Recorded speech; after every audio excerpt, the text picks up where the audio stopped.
selamat pagi.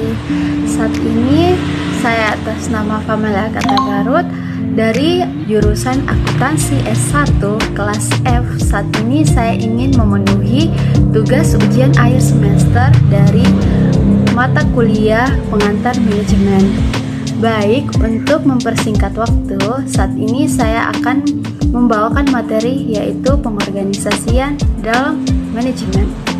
Yang pertama adalah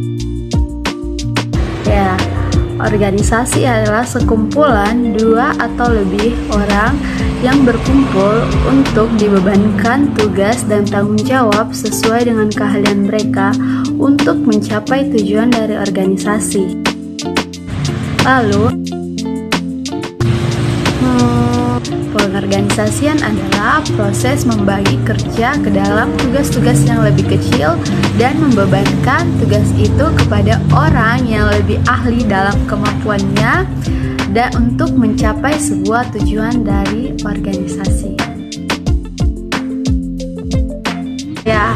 Unsur itu ialah ada orang, ada kerjasama, dan ada tujuan bersama.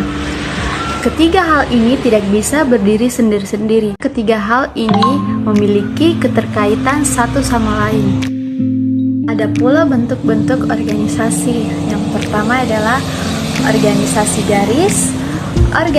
garis dan staf, organisasi fungsional, organisasi matriks, dan yang terakhir adalah organisasi komite. Yang pertama adalah organisasi garis. Organisasi garis adalah bentuk organisasi yang paling tua dan juga yang paling sederhana. Dalam organisasi garis ini anggotanya relatif lebih sedikit dan juga puncak dari pemimpin dari organisasi ini biasanya adalah pemegang saham yang paling besar. Yang kedua ialah organisasi garis dan staf. Organisasi garis dan staf adalah mempunyai dua kelompok orang yang paling berpengaruh, yaitu kelompok yang pertama mengerjakan tugas-tugas pokok, yang kelompok kedua yaitu mengerjakan tugas-tugas sesuai dengan kemampuannya yang disebut biasa staf. Yang ketiga adalah organisasi fungsional.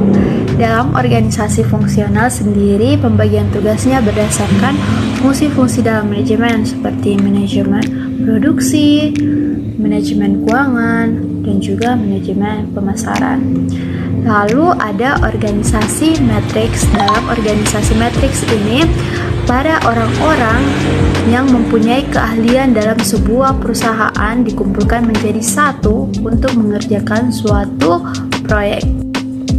Yang terakhir ia adalah organisasi komite. Dalam organisasi komite sendiri, kepemimpinan atau tugas tertentu dilakukan secara kolektif. Ada beberapa prinsip-prinsip dalam organisasi, yaitu yang pertama tanggung jawab, yang kedua inisiatif, yang ketiga kerjasama tim atau teamwork, yang keempat adalah kedisiplinan, yang kelima remonisasi, yang keenam sentralisasi, dan juga inisiatif. Yaitu setiap individu mengetahui apa yang akan dilakukan. Yang kedua, individu dan individu lain semakin rukun. Yang ketiga yaitu memudahkan pengawasan. Mengapa memudahkan pengawasan? Karena dalam organisasi itu sendiri kan dibagi tugas-tugasnya dalam sekelompok itu. Jadi seorang pemimpin sendiri lebih mudah dalam mengawasi orang-orang atau sekumpulan atau bawahannya dalam melakukan tugas-tugas dan tanggung jawab mereka, yaitu sumber daya manusia dan keharmonisan. Kalau keharmonisan sendiri, jika kita menciptakan keharmonisan dalam tempat kerja kita, otomatis kita bisa merasa nyaman dan aman. Yang ketiga yaitu strategi. Kita bisa menghadapi perubahan-perubahan yang ada dalam sebuah perusahaan atau kita bisa mengatasinya. Yang terakhir adalah fasilitas. Kalau dalam fasilitas kita bisa mendapatkan fasilitas yang memadai, kita otomatis bisa lebih semangat dalam bekerja. Baiklah, itu adalah beberapa penjelasan tentang materi pengorganisasian dalam manajemen. Mohon maaf bila ada kesalahan atau kata-kata yang kurang mengenakan. Kiranya kita bisa dapat belajar bersama-sama. Terima kasih telah menonton. Sampai jumpa.